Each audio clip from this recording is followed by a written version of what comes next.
Welcome to English with Baser, a channel where stories inspire, teach, and transform your English learning journey. Today's story is not just about words, it's about humanity, courage, and kindness. Join me as we explore the heart-touching tale of a humble man who became an overnight hero. The taxi driver who became a hero. The taxi driver who became a hero. It was a humid summer evening in Karachi, the kind that made the air shimmer above the asphalt. Traffic was as chaotic as ever, horns blaring, buses roaring, vendors shouting, and the smell of roasted corn mingling with the salty breeze from the sea. Amid the madness, a middle-aged taxi driver named Arif wiped the sweat from his brow and leaned against the steering wheel, waiting for the traffic light to turn green. Arif had been driving the same yellow cab for nearly 15 years. The leather seats were cracked, the air conditioner barely worked, and a faint smell of engine oil lingered in the air. Yet this cab was his livelihood, his survival, his world. He didn't earn much, but he was proud that his hands were clean from dishonesty, even if they were roughened by labor. That evening felt no different from any other, but fate had already decided that Arif's life would change before midnight. A fateful encounter. As Arif's taxi rolled down the crowded road, he spotted a little boy standing alone near a roundabout, clutching a small backpack. The child couldn't have been more than 7 or 8 years old. His hair was golden, his skin pale, and his wide blue eyes darted anxiously at every passing car. Arif frowned. The boy looked foreign, a tourist's child, perhaps. But what was he doing alone on a street like this? He slowed the car and rolled down the window. "Hey, little one, are you okay?" he called in English, his accent thick but clear. The boy startled and looked toward him. I can't find my mom," he stammered, tears filling his eyes. "She was right behind me, and then I lost her." Arif's heart sank. The boy's voice trembled with fear, and his clothes suggested he wasn't from around here. His small hands clutched a tourist brochure of Karachi Zoo. "Don't worry, son," Arif said gently. "Come, sit inside. I'll help you find your mother." The boy hesitated, but Arif's warm eyes and calm voice eased his fear. He climbed into the back seat, clutching his backpack like a shield. "What's your name?" Arif asked, starting the engine. "Ethan," the boy sniffled. "We came from London. We were visiting the zoo, but then I lost her near the parking." Arif nodded slowly. "Okay, Ethan, I'll take you there. We'll find your mother, I promise." The search begins. Arif drove straight toward the Karachi Zoo, glancing at Ethan through the rearview mirror. The boy's tears had dried, but his little face was pale. He sat silently, his eyes darting toward every passing car as if expecting his mother to appear at any moment. When they reached the zoo, chaos reigned. Families were still leaving, children were crying, and street vendors were closing up their stalls. Arif parked near the main gate and stepped out. He took Ethan's hand gently. "Stay close to me." They searched for nearly an hour. Arif asked guards, vendors, and even the ice cream sellers if they had seen a foreign woman searching for a child.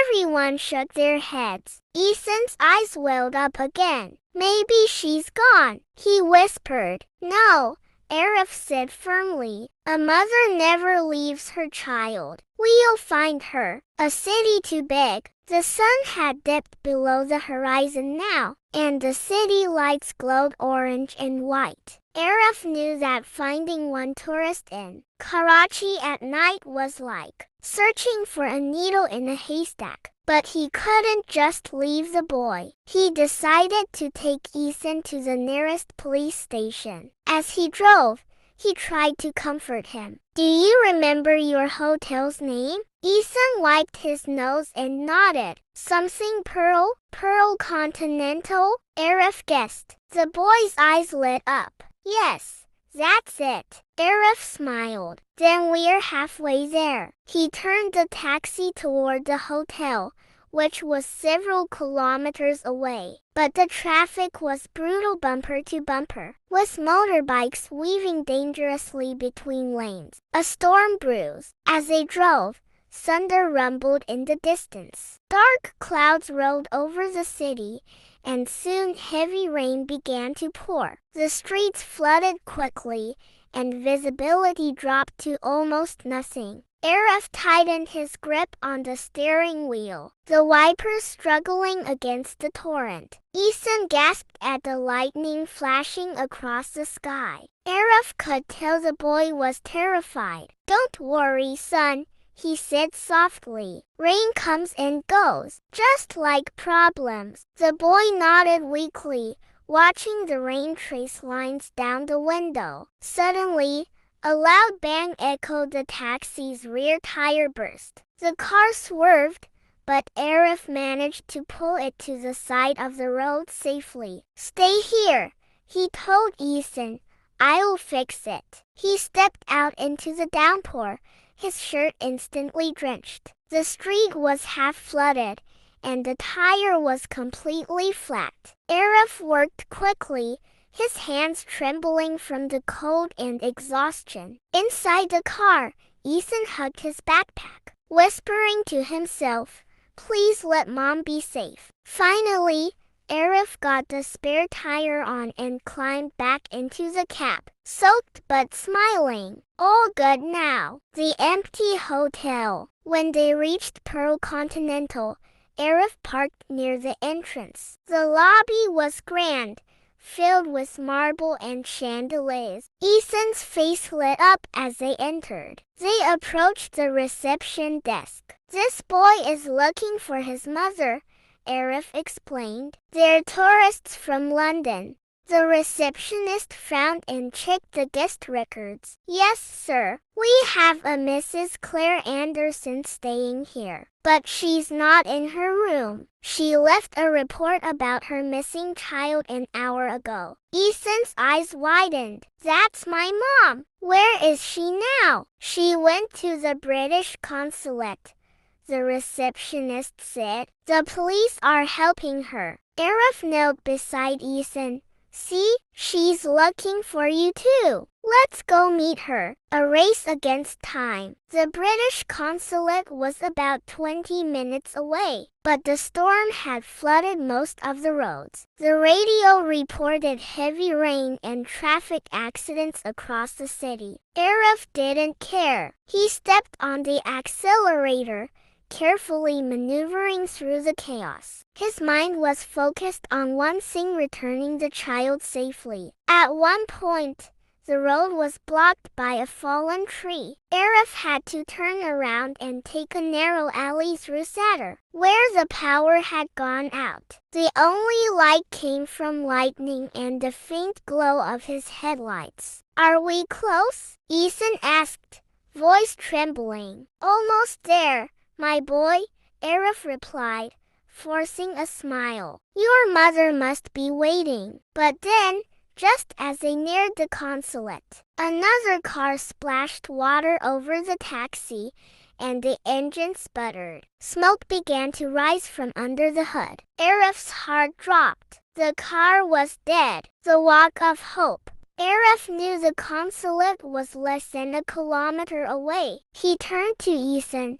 "Can you walk?" Ethan nodded bravely. "Good boy. Hold my hand. We'll go together." The rain was relentless. The streets were slippery, the wind harsh, and their clothes clung to their skin. Arif shielded Ethan with his own jacket, even though it barely helped. Each step felt heavier than the last, but he kept going. As they approached the consulate, Arif noticed flashing blue lights, police cars, and an ambulance. And then he saw a woman standing under the porch, crying and shouting something to the officers. "Mom!"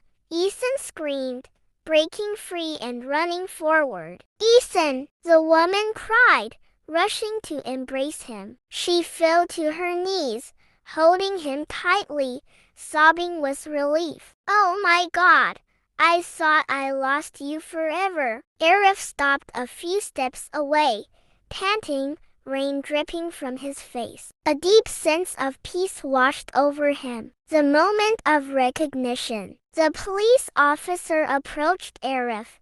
"You brought him?" Arif nodded. "Found him near the zoo. He was alone." The officer saluted him respectfully. "Sir, you saved a life tonight." Ethan's mother, Mrs. Anderson, turned toward Arif, her face streaked with tears. "Thank you," she whispered. "I don't know how to thank you enough. You saved my son." Arif smiled humbly. "He's a brave boy. I just did what anyone should do. But not everyone would have done what he did."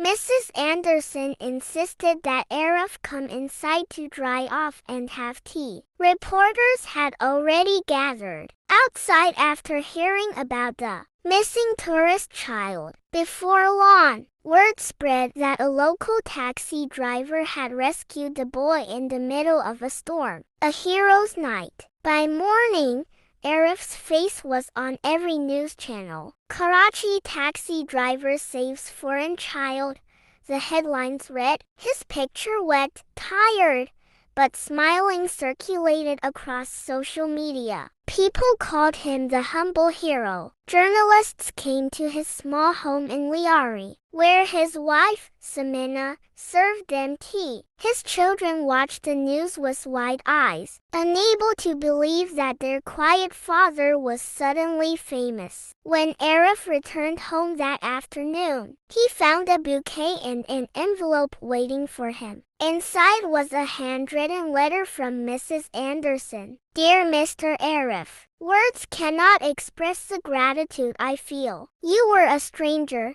yet you cared for my child as your own. The world needs more people like you, people whose humanity shines through the darkness. Please accept this small token of appreciation. I hope to see you again under brighter skies. With heartfelt thanks, Claire Anderson." Inside the envelope was a check for a generous amount, enough to buy a new taxi. Arif stared at it for a long time. Then he folded it carefully, placed it on the table, and whispered, "Alhamdulillah." Beyond recognition. A week later, the mayor of Karachi invited Arif to a ceremony at the city hall. The hall was filled with journalists, police officers, and dignitaries. When his name was called, Arif walked to the stage, his head bowed shyly. The mayor pinned a medal on his chest and said, "This man reminded us that heroism doesn't require wealth or power only, a heart willing to help."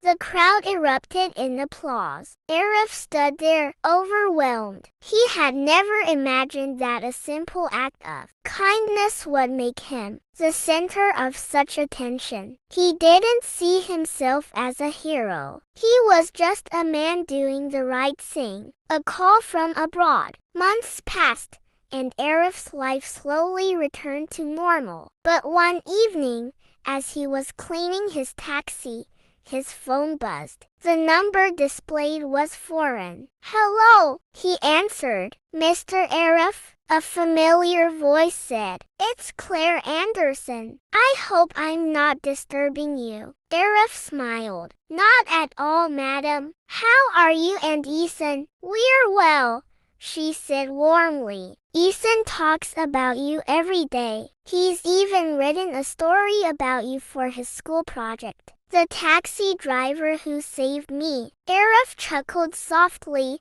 a tear forming in his eye. "He's a good boy. Tell him I said to study hard." Mrs. Anderson hesitated, then said, "We're visiting Karachi again next month. Isan would love to see you." Arif agreed. When they met again, it was as if time had never passed. Isan ran to hug him, and they took pictures together near the sea. The boy handed him a small gift, a keychain shaped like a taxi, with the words, "My hero, legacy of a simple man." Years later, when Arif grew older and retired, people still remembered him. Taxi drivers spoke of him with pride, and his story became part of local folklore. Tourists visiting Karachi often heard the tale of the driver who saved a lost child and became a symbol of humanity. Arif's children grew up hearing it too. They would look at their father and say,